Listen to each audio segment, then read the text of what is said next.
Assalamualaikum warahmatullahi wabarakatuh.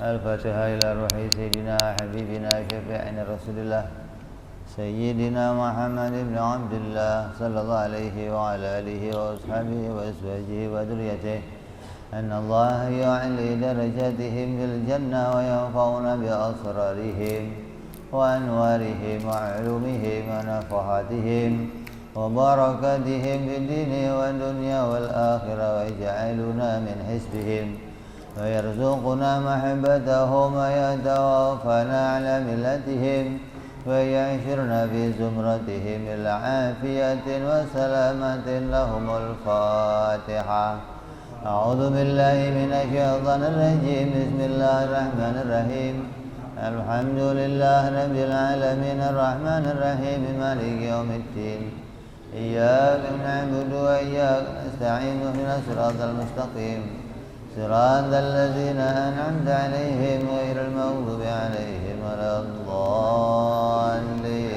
آمين بسم الله الرحمن الرحيم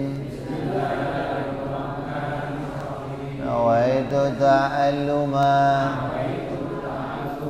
وتعليما وتذكرا والتذكيرا والنفعا والانتفاعا والإفادة والاستفادة والحثا على التمسك بكتاب الله وسنة رسول الله صلى الله عليه وسلم ودعاء إلى الهدى والدلالة على الخير ابتغاء مرضاته وقربه وثوابه وحسن الخاتمة مع اللطف والعافية وصلاح العاقبة.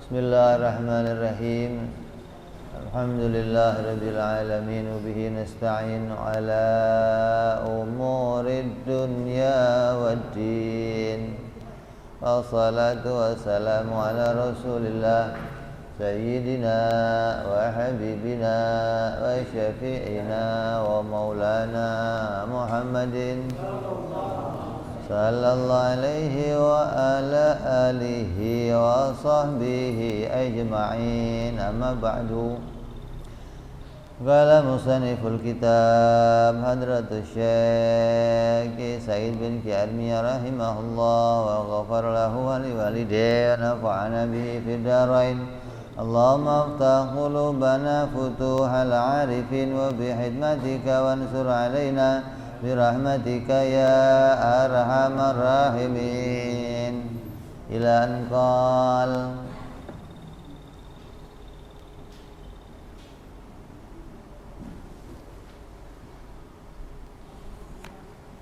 Yang lalu sudah kita bahas tentang perkara jaiz. Dibagi menjadi dua, ada jaiz fi'il, ada jaiz maf'ul. Jaiz fi'il ada dua, yaitu Allah tidak wajib menciptakan sesuatu dan Allah tidak mengambil keuntungan di dalam menciptakan sesuatu. Kemudian jaiz maf'ul ada tiga, bahwa seluruh alam ini tidak memberikan hasil dari perbuatannya dengan kekuatannya sendiri. Seluruh alam tidak bisa menghasilkan apapun dari perbuatannya dengan tabiat dari dirinya. Dan seluruh alam ini pasti baru. Di 5 yang masuk dalam mu'taqad perkara jaiz, lawannya juga 5, maka jumlahnya ada 10 mu'taqad yang diimani dari perkara jaiz fi'il dan jaiz maf'ul. Lalu setelah selesai kita bahas tentang jaiz,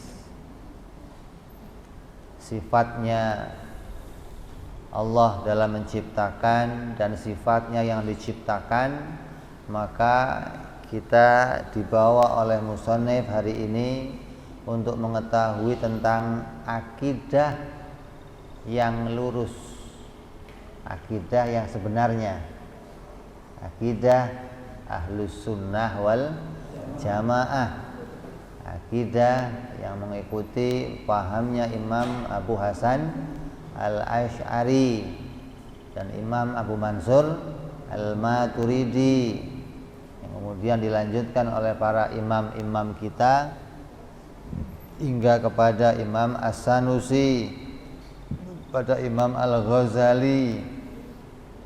Maka inilah i'tiqad yang lurus yang menjadi keyakinannya para muhaddisin, para mufassirin, para ahli fikih.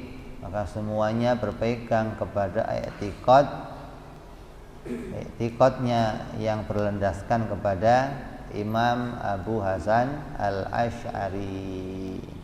Maka kita harus menjadikan i'tiqad ini menjadi i'tiqad yang kita pakai, kita tetapkan, kita tancapkan kepada diri kita, anak-anak kita, keluarga kita. Jangan sampai mereka lepas dari i'tiqad ini.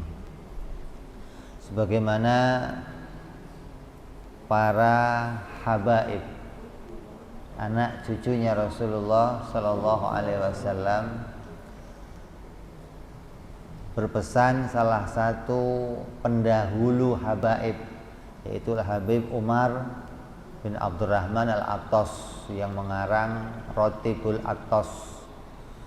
Beliau berpesan kepada muridnya dan cucu-cucunya, kun asy'ariyan fi'tiqadika fa innahu manhalus sofiyyu anizaighi wal kufri. Apa nasihat Habib Umar? Jadikanlah akidah Imam Asy'ari sebagai akidah kalian, karena akidah ini adalah akidah yang bersih, akidah yang lurus, akidah yang membersihkan kita dari kekotoran dan kekafiran. Kita paham i'tiqad ini enggak cuman keluar dari kafir, tapi keluar juga dari keimanan yang kotor. Ada enggak iman yang kotor? Banyak iman yang kotor. Iman yang kotor itu mengimani Allah, Allah itu pencipta, tapi masih meyakini Allah itu butuh perantara, masih meyakini Allah itu mempunyai sifat-sifat makhluk, masih mengimani Allah di atas, Allah punya tangan. Ini iman kepada Allah, tapi imannya kotor, imannya tidak tanzih. Sedangkan akidah Imam Abu Hasan Al-Asy'ari ini akidah yang tanzih, akidah yang bersih dari menyerupakan Allah kepada makhluk, menyerupakan Allah kepada segala sesuatu. Ada salah satu keterangan dari ulama yang menjelaskan bahwa seluruh isinya alam semesta ini tidak memiliki hasil dari tabiat dirinya sendiri, karena semua ciptaan itu tidak memiliki daya untuk bisa menciptakan sesuatu yang lainnya. Jadi Imam As-Sanusi, Imam Abu Hasan Al-Asy'ari itu berpendapat bahwa seluruh alam semesta ini itu diciptakan. Wujudnya diciptakan, sifatnya juga diciptakan. Maka seluruh alam semesta ini tidak bisa menciptakan hasil apapun, tidak bisa mempengaruhi apapun, tidak bisa memunculkan sesuatu apapun. Seperti api tidak bisa memotong, api tidak bisa menghanguskan sesuatu. Kayu juga tidak bisa memotong, tidak bisa membakar kayu, ataupun pisau tidak bisa memotong buah, tidak bisa memotong sesuatu. Nasi tidak bisa mengenyangkan orang yang memakannya, obat tidak bisa menyembuhkan orang yang meminumnya. Bumi tidak bisa menarik sesuatu. Sekarang orang banyak berpendapat bumi itu punya kekuatan untuk menarik sesuatu. Ya, kalau kamu lempar sesuatu akan ditarik oleh bumi. Sama dengan orang mengatakan pisau itu punya tajam, kalau ditempel sesuatu pasti terpotong. Ini mau diluruskan. Yang lurus bagaimana? Semua itu tidak punya hasil. Api tidak bisa menghasilkan hangus, pisau tidak bisa menghasilkan terpotong, obat tidak bisa menghasilkan sembuh, nasi tidak bisa menghasilkan kenyang. Bumi tidak bisa menarik sesuatu apapun.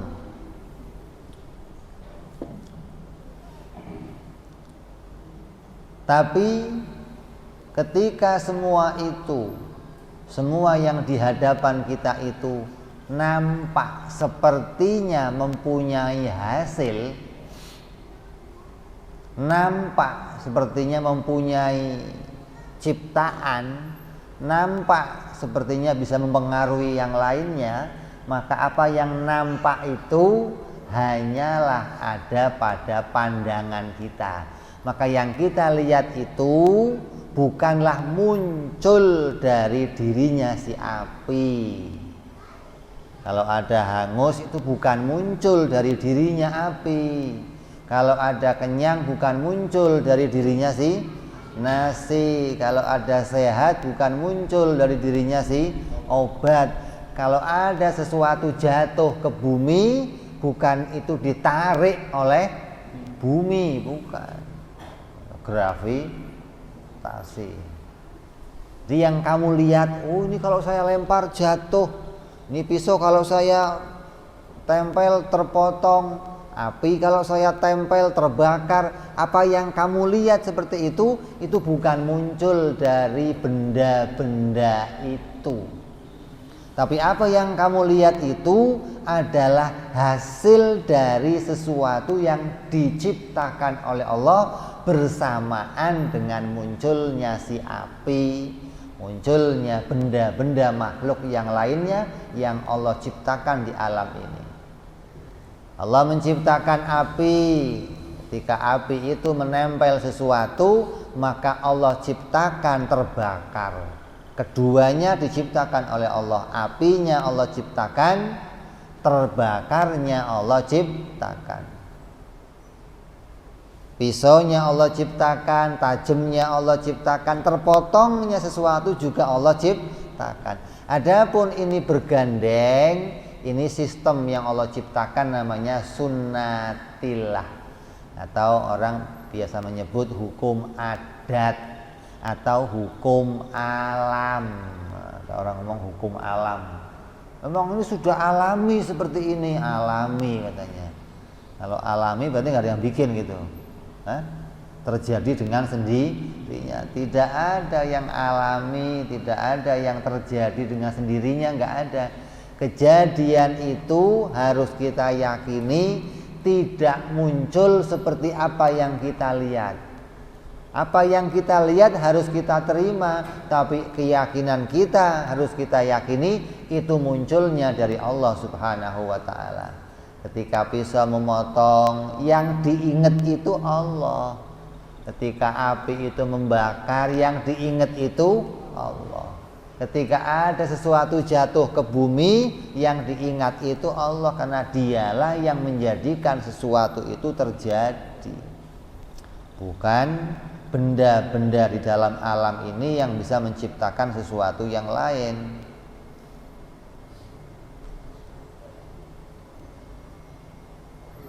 Gambarannya seperti ketika kita meletakkan kayu di atas kobaran api, maka bersamaan itu Allah menjadikan hangus pada si kayu.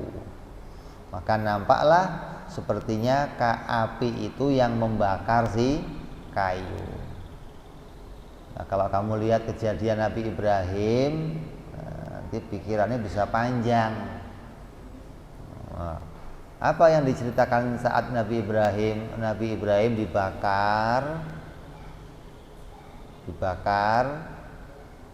apinya setumpuk itu terbakar, tapi Nabi Ibrahimnya tidak ikut terbakar. Jadi yang saya tanya, api yang pada masa itu ada, itu apinya menjadi dingin atau masih panas? Quran mengatakan, ya naru kuni bardan wasalaman ala Ibrahim. Api dingin, kata Allah. Apinya diperintah oleh Allah, apinya diciptakan oleh Allah menjadi api yang rasanya dingin. Hingga Nabi Ibrahim diceritakan merasakan kedinginan di dalam kobaran api. Kalau apinya dingin bisa membakar enggak? Tapi kayu bakar yang di bawahnya terbakar. Jadi api satu, Nabi Ibrahim tidak terbakar, tapi kayu yang di bawahnya terbakar. Ini kalau kita bisa berpikir secara benar, maka yang menjadikan kedua kejadian itu bukanlah api. Api tidak punya pilihan, api tidak bisa menentukan sesuatu apa yang akan terjadi. Api itu nurut saja sama yang bikin.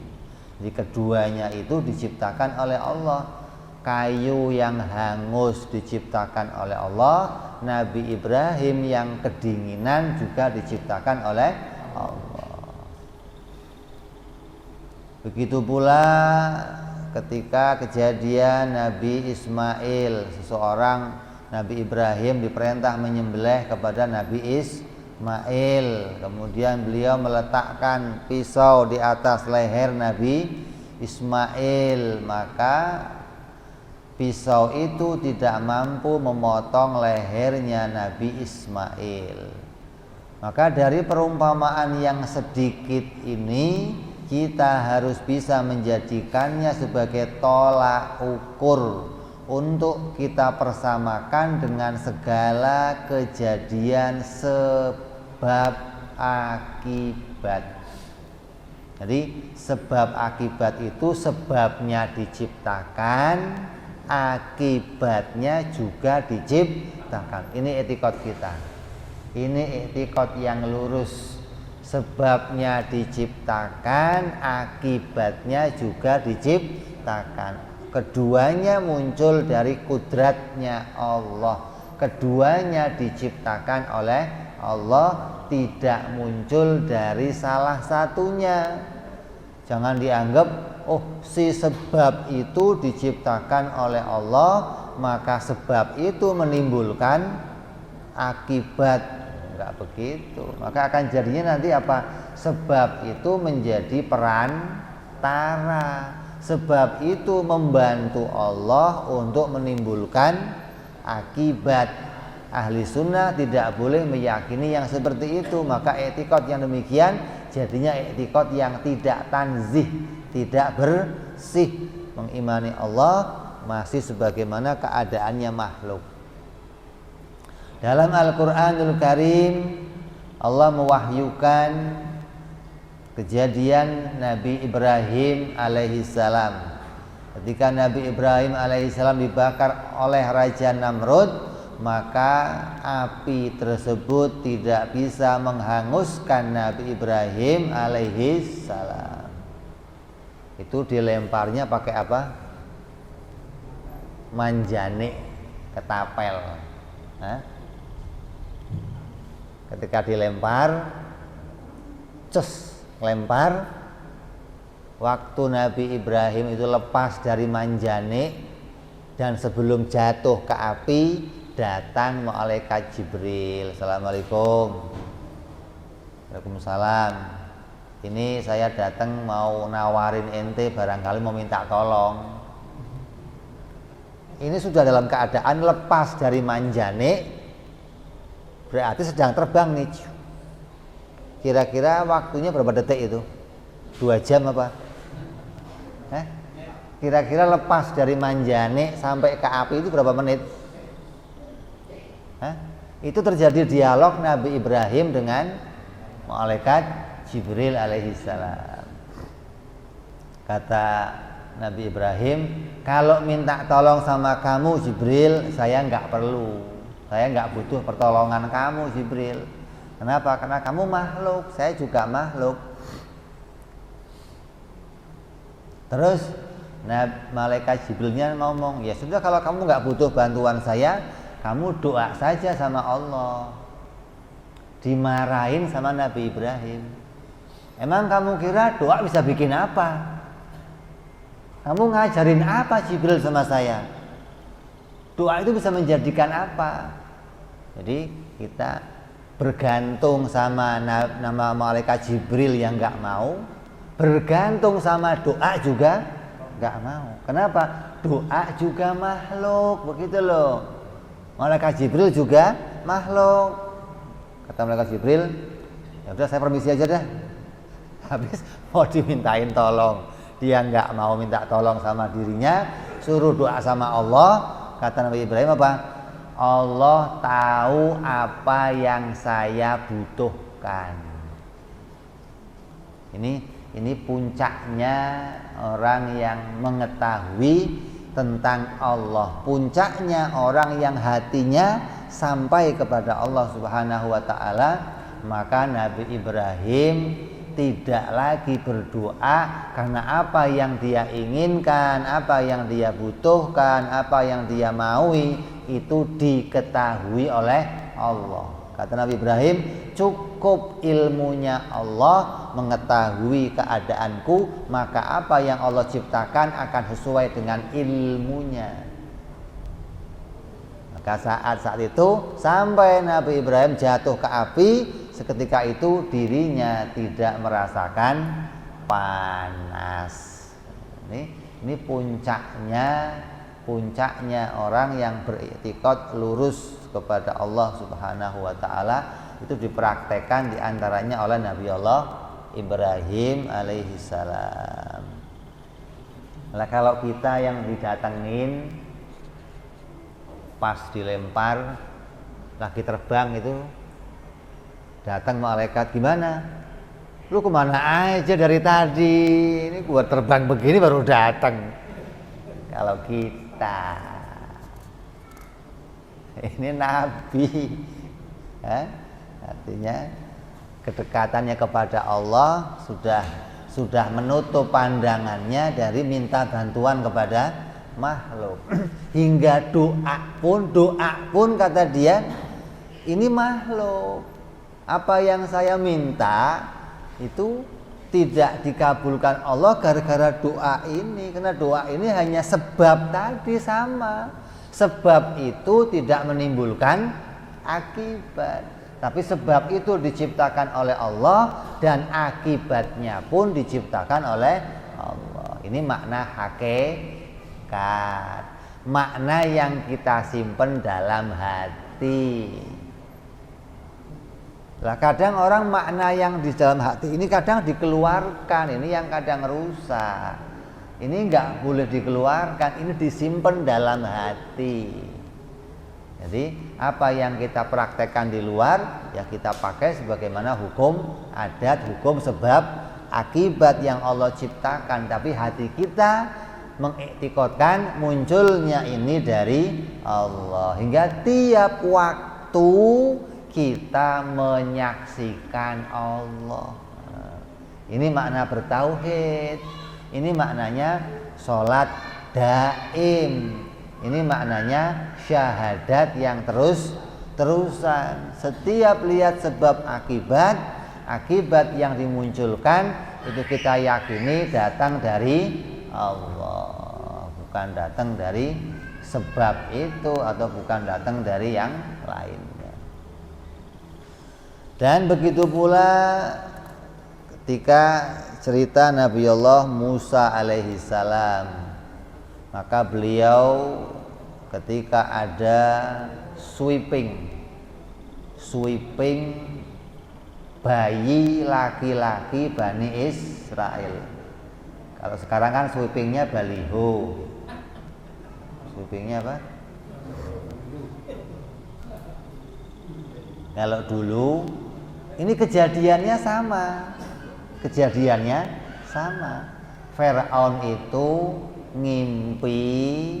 ngimpi kerajaannya itu dihancurkan oleh seorang laki-laki Bani Israel. Baru ngimpi, orangnya belum muncul, baru ngimpi. Saking takutnya dia sama kerajaannya itu hancur, dia perintahkan sama anak buahnya, matiin semua bayi Bani Israel. Matiin semuanya. Ini orangnya belum. Saking apa itu? Panik. Takut kalau sampai kerajaannya diambil. Nah, di antaranya Nabi Allah Musa ini. Ketika Nabi Musa itu dapat sweeping, dicari bayinya, maka oleh ibunya dimasukkan ke dalam, ada riwayat mengatakan namanya tabut. Tabut itu yang kemudian dijadikan jimat sama orang Yahudi. Orang Yahudi kalau perang kemana-mana bawanya tabut, maka tabut itu dikatakan sebagai tempat untuk menyimpan Nabi Allah Musa. Ada lagi yang mengatakan tempat itu untuk memanggang roti. Untuk apa? Kalau orang dulu, kalau orang sekarang kan pakainya kompor gas. Zaman kita kecil pakainya tungku. Ya. Zaman dulu lagi mungkin ada lagi tempat lagi untuk memanggang sesuatu, maka Nabi Musa dimasukkan ke tempat panggangan itu dalam keadaan panas, hingga ketika bayi itu dikontrol di rumahnya, penjaga itu tidak akan menyangka di dalamnya ada bayi. Masa panggangan nyala di situ ada bayi, kan nggak mungkin. Kayak sekarang microwave dah, microwave-nya nyala. Masa mau dibuka ada bayinya apa enggak? Kan enggak. Kenapa? Microwave masih nyala, pasti panas. Yang di dalamnya pasti mati kalau ada bayinya. Tapi karena kudrat iradatnya Allah, ketika baik kontrol itu pergi, dibuka panggangannya, Nabi Allah Musa tidak hangus sedikit pun. Itu atas kudrat dan iradahnya Allah. Jadi apa yang kamu lihat kalau panggangan itu bisa menghanguskan, itu hanya apa yang kamu lihat. Tapi sebenarnya yang terjadi, hangus itu bukan muncul dari panggangan itu, tapi diciptakan oleh Allah. Begitupun kejadian Nabi Allah Ismail alaihi salam juga demikian. Nabi Ismail itu oleh Nabi Allah Ibrahim sudah direbahkan. Pisaunya sudah diasah berkali-kali. Kemudian Nabi Allah Ismail disuruh tengkurep, dari belakang digorok enggak mempan, dibalik digorok enggak mempan, dari mana enggak mempan. Memang enggak mempan. Ketika pisaunya dicoba kepada yang lain, langsung terpotong. Balik ke Nabi Ismail enggak bisa terpotong. Sampai Allah datangkan seekor kambing. Banyak kiai yang menceritakan ini, ceritanya baru mau dipotong datang kambing. Ujiannya belum selesai kalau begitu. Ujiannya disuruh potong. Maka ketika dipotongkan, Allah tidak jadikan leher itu tergores. Masa sih? Ini orang yang nggak ngerti WMC begitu. Ya, kalau yang ngerti bagaimana? Ya nggak akan bisa paham. Itu mungkin saja terjadi. Tidak akan mengatakan, wah mustahil, masa pisau dipotong nggak terpotong. Nah, ini orang-orang yang otaknya rada senewen begitu. Artinya dia hanya lihat apa yang terjadi di matanya. Dia nggak bisa melihat ini semua muncul dari mana, gitu loh. Maka ini orang yang tertipu sama pandangan matanya. Sehingga orang-orang demikian, orang yang bertanya, kalau Tuhan ada, di mana dia?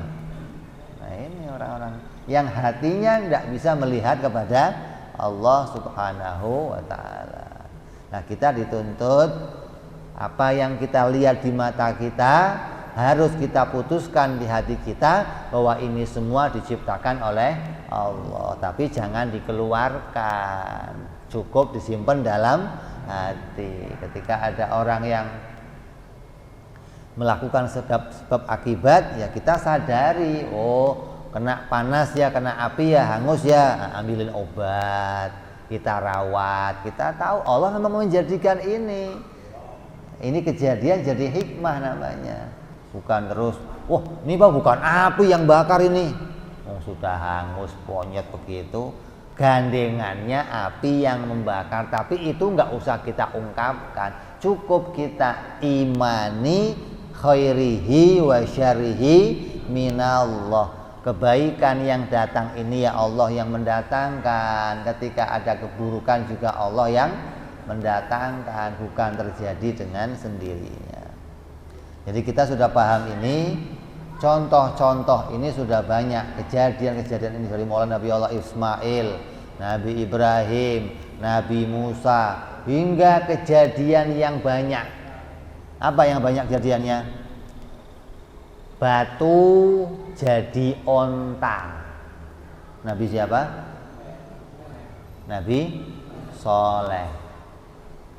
Manusia mati dihidupkan. Siapa? Nabi Isa. Ada orang gak punya bola mata, dibikinin pakai tanah liat, dimasukkan oleh Nabi Allah Isa jadi mata. Nabi Isa ambil tanah liat, dibikin lempung di kotak-kotak jadi burung, diterbangkan. Itu terjadi pada para nabi. Ya.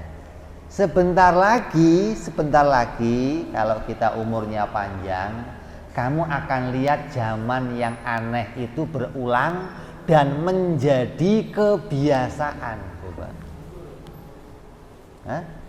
Kamu akan lihat di masa ke depan ini kemajuan yang luar biasa. Apa? Manusia menciptakan robot. Manusia hidup di lingkungannya para robot. Manusia kalau pingin bikin bayi yang wajahnya kayak Michael Jackson, maka akan dibikin kayak Michael Jackson. Mau bikin Michael Jackson 1000, bikin 1000 jadi 1000. Mau bikin buah pohon yang manis, durian yang manis, yang bijinya kecil, dagingnya tebal, pohonnya pendek, nggak susah ngambilnya, dibikin. Rekayasa genetik. Ini akan kita alami. Kalau akal kamu nggak waras, di masa itu kamu akan tambah tertipu. Wah, hebat. Yang hebat siapa? Ini bisa begini. Lah kamu nggak lihat ini kejadian ini. Batu dibikin jadi onta. Jangan tertipu sama mata. Akal kamu harus waras, hati kamu harus terang benderang bahwa Allah menjadikan kejadian yang luar biasa sekarang ini. Yang dulu itu hanya terjadi pada para nabi, sekarang tiap orang bisa begitu. Coba. Contoh, dulu para nabi kalau komunikasi sama orang lain, komunikasi pakainya apa? Pakainya apa? Kadang pakainya ember, kadang pakainya tembok. Alan sehat, si Anu gimana? Sekarang orang pakai HP. Dulu kan aneh, ada orang ngomong sama tembok, ngomong sama siapa ente? Padahal ngomong sama kawannya di sono. Ini hanya jadi sebabnya saja. Sekarang tiap orang bisa pakai HP ngobrol, sudah nggak aneh, dianggap ini yang menjadikan aneh. Ya, jadi jangan tertipu. Ini kamu akan mengalami sebentar lagi. Kalau kamu panjang umur, kamu akan lihat. Maka sekarang sudah muncul orang-orang yang mengatakan apa? Saya tidak lagi membutuhkan Tuhan. Nah, ini tambah tertipu, tambah dia tidak bisa melihat kalau semua kejadian ini diciptakan oleh Allah Subhanahu wa taala. Hati-hati nih, ya. Sini duduk sini. Oh, duduk sini. Kemudian setelah kita bicara berbagai macam tadi perkara yang Allah ciptakan, sebab akibat itu jangan sampai menipu kita, maka kita akan lanjut kepada di dunia ini ada 4 golongan manusia. Ada 4 golongan manusia yang punya keyakinan yang berbeda-beda. Jadi manusia itu dari apa yang kita sampaikan ini nanti akan punya 4 kelompok. Bagaimana keyakinan mereka meyakini tentang hukum sebab akibat. Yang pertama, ada orang yang meyakini bahwa api bisa membakar kayu, dan kejadian itu si terbakar itu muncul dari dirinya api. Memang api itu punya kekuatan untuk membakar dari dirinya sendiri. Hasil dari mana? Hasil dari Big Bang. Hasil dari tidak diciptakan oleh Allah. Muncul sendiri, kemudian tiba-tiba api punya kekuatan untuk membakar. Pisau punya kekuatan untuk memotong. Nasi punya kekuatan untuk mengenyangkan. Bumi punya kekuatan untuk menarik sesuatu. Kalau dia meyakini itu muncul dari dirinya sendiri dan tidak diciptakan oleh Allah, maka ini kelompok yang pertama hukumnya kafir menurut ijma'nya para ulama. Jadi siapa yang meyakini seperti yang pertama ini, bahwa semua hukum adat sebab akibat itu terjadi dengan sendirinya, Allah tidak ikut serta apapun, maka hukumnya kafir resmi menurut ijma'nya para ulama. Kemudian yang kedua, siapa orangnya yang meyakini setiap kejadian tadi, api membakar, pisau memotong, nasi mengenyangkan, obat menyembuhkan, bumi bisa menarik, semua kejadian itu terjadi karena Allah menciptakan kekuatan dalam dirinya benda-benda tersebut. Ini kelompok yang kedua. Mereka meyakini nggak mungkin terjadi sendiri ini api membakar, tidak mungkin bisa memotong sendiri, tidak mungkin obat menyembuhkan sendiri. Terus dari mana? Allah menciptakannya dan memberinya kekuatan. Hingga kekuatan Allah itulah yang kemudian menjadikan terbakar. Kekuatan Allah yang ada dalam dirinya si api. Kekuatan Allah yang ada dalam dirinya si obat. Kekuatan Allah ada dalam dirinya nasi. Kekuatan Allah ada dalam dirinya bumi. Dengan kekuatan itu benda-benda tersebut menimbulkan akibat. Api membakar. Kenapa? Oh, karena ada kekuatan Allah dalam dirinya. Oh, nasi mengenyangkan karena ada kekuatan Allah dalam dirinya. Obat ini bisa menyembuhkan karena ada kekuatan Allah dalam dirinya. Cincin saya ini cincin, kalau saya pukul kamu kuburan langsung. Kenapa? Kekuatannya hebat ini.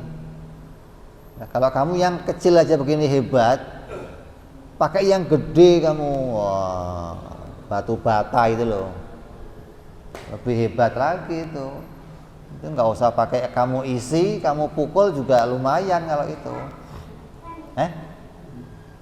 Jadi orang yang meyakini ini bisa menghasilkan sesuatu karena punya kekuatan dalam dirinya dari Allah, maka hukumnya dosa besar.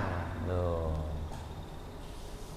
Ini hukum dosa besar ini sebagian ulama, sebagian lagi kafir. Kenapa? Fitnah. Dia membuat fitnah. Dia mengatasnamakan Allah. Allah menimbulkan sesuatu dalam dirinya, sebuah kekuatan. Kekuatan itu dia pakai untuk menghasilkan sesuatu semaunya sendiri. Itu fitnah. Allah tidak pernah menitipkan kekuatan pada sesuatu apapun, gitu loh.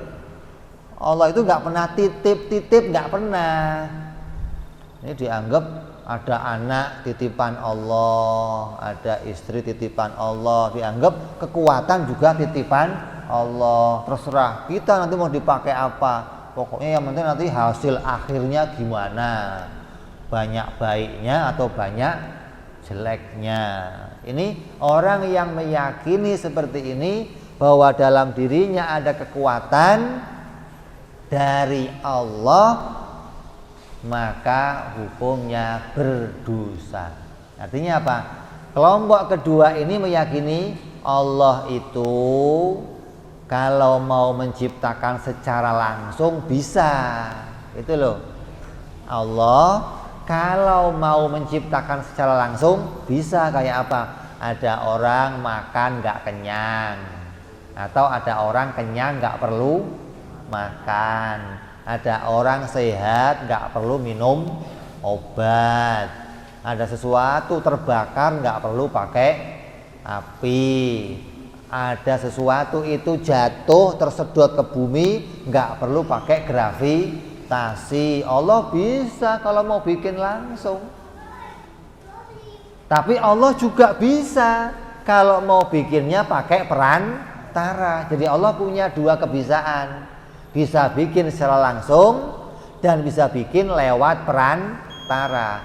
Kalau Allah bikin lewat perantara, berarti itu meringankan Allah maksudnya. Jadinya Allah nggak usah repot-repot. Udah nih, titipin kamu, sudah Allahnya jadinya apain? Santai, gitu loh maksudnya. Kenapa? Si hambanya masing-masing diberi kekuatan. Fulan begini. Ini kelompok yang kedua. Allah bisa menciptakan secara langsung dan Allah bisa bikin pakai perantara. Maka hukumnya yang kedua ini dosa besar karena membuat fitnah. Allah tidak pernah menitipkan sesuatu apapun pada hambanya. Yang ketiga, kelompok yang ketiga, orang yang meyakini bahwa semua yang terjadi dalam hukum adat, dalam sebab akibat, itu semuanya diciptakan oleh Allah. Semua dalam hukum adat, api membakar, pisau memotong, nasi mengenyangkan, obat menyembuhkan, semuanya dibikin sama Allah. Tapi Allah kalau mau bikin harus pakai alat. Kalau Allah nggak pakai alat, nggak pakai perantara, nggak bisa. Allah kalau mau membakar harus pakai api. Allah kalau mau bikin sehat harus pakai obat. Ini kelompok yang ketiga ini. Hukumnya apa? Hukumnya goblok. Dia bodoh dari mengenali sifat-sifat Allah. Kebodohannya ini bisa membawa dia kafir ketika dia menolak berita Nabi Muhammad Sallallahu Alaihi Wasallam. Di kelompok ketiga ini beranggapan Allah kalau mau bikin harus pakai hukum sebab akibat. Kalau nggak pakai sebab akibat nggak bisa terjadi. Kalau yang kedua tadi kan kalau mau bikin langsung bisa, mau bikin pakai perantara juga bisa. Ini kelompok yang kedua. Kelompok yang ketiga, Allah nggak bisa bikin secara langsung, nggak bisa. Allah bisanya bikin pakai perantara, bisanya bikin dengan hukum sebab akibat. Kelompok yang ketiga ini apabila nanti dia meyakini ketika Nabi memberitakan semua manusia akan dimatikan, lalu akan muncul tiupan sangkakala yang kemudian menghidupkan mereka kembali. Kata kelompok ketiga ini, nggak mungkin. Mana mungkin cuma ditiup trompet kok bisa bangkit lagi. Kalau Allah mau bikin manusia hidup lagi, ya harus dari bayi lagi. Nah, hingga dia menolak salah satu berita syar'i. Kenapa? Karena meyakini hukum sebab akibat itu harus bagi Allah. Kalau Allah mau bikin orang ya dari bayi dulu. Masa ada orang kok tulang belulang kok jadi manusia lagi? Kayak dalam surat Yasin diceritakan bagaimana orang Arab mendatangi Nabi bawa tulang-tulang. Muhammad, kamu katakan Tuhan akan membangkitkan kita lagi dalam keadaan bertulang. Semua tulang yang berserakan akan dibangkitkan oleh Allah. Dibawa tulangnya, gimana pikiran kamu Muhammad? Masa tulang begini bisa hidup lagi? Nah, ini kelompok ketiga ini yang mengatakan kalau mau dibikin lagi, ya dari mani lagi. Masuk ke rahim dulu, muncul proses, jadi nutfah, jadi alaqah, dari mudghah sampai nanti jadi bayi baru tumbuh, itu baru bisa. Ini kelompok yang ketiga. Maka hukumnya apa? Dosa besar dan dia juga dalam keadaan bodoh, tidak mengenal Allah. Kalau yang kedua tertipu matanya. Yang ketiga ini bodoh, tidak bisa mengenali sifat-sifat Allah. Jadi yang pertama mengatakan sesuatu itu muncul dari dirinya sendiri, Allah nggak ikut-ikut, kafir. Yang kedua muncul dari Allah tapi dengan sebab akibat. Apabila Allah mau menciptakan langsung ya bisa, mau bikin pakai sebab akibat juga bisa. Maka kelompok kedua ini dosa besar karena membuat fitnah bagi Allah. Yang ketiga, Allah kalau mau bikin harus pakai sebab akibat. Kalau nggak pakai perantara, maka Allah nggak bisa bikin sesuatu. Ini kelompok yang ini bodoh tentang sifat-sifat Allah. Nah yang keempat inilah kelompok yang selamat, yang mudah-mudahan kita semua berada dalam akidah yang keempat ini sampai nanti hari kematian kita. Yang bagaimana? Yang meyakini bahwa semua ini diciptakan oleh Allah. Api membakar Allah yang bikin, pisau terpotong Allah yang bikin, nasi mengenyangkan Allah yang bikin, bumi menarik sesuatu Allah yang bikin, tanpa Allah menjadikan perantara, tanpa Allah menitipkan kekuatan pada siapapun. Allah jadikan sendiri setiap kejadian yang ada. Sebabnya dibikin oleh Allah, akibatnya juga dibikin oleh Allah. Hanya saja keduanya ini dibikin bergandengan. Itu ini. Kita meyakini Allah tidak menitipkan kekuatan, tapi menjadikan keduanya bergandengan. Apinya diciptakan, terbakarnya sesuatu juga diciptakan. Nasinya diciptakan, kamu makan, kenyangnya pun dijadikan oleh Allah. Batu kamu lempar ke atas, jatuhnya pun dijatuhkan oleh Allah. Seakan-akan bumi ini punya gravitasi. Seakan-akan panasnya api itu bisa menimbulkan sesuatu.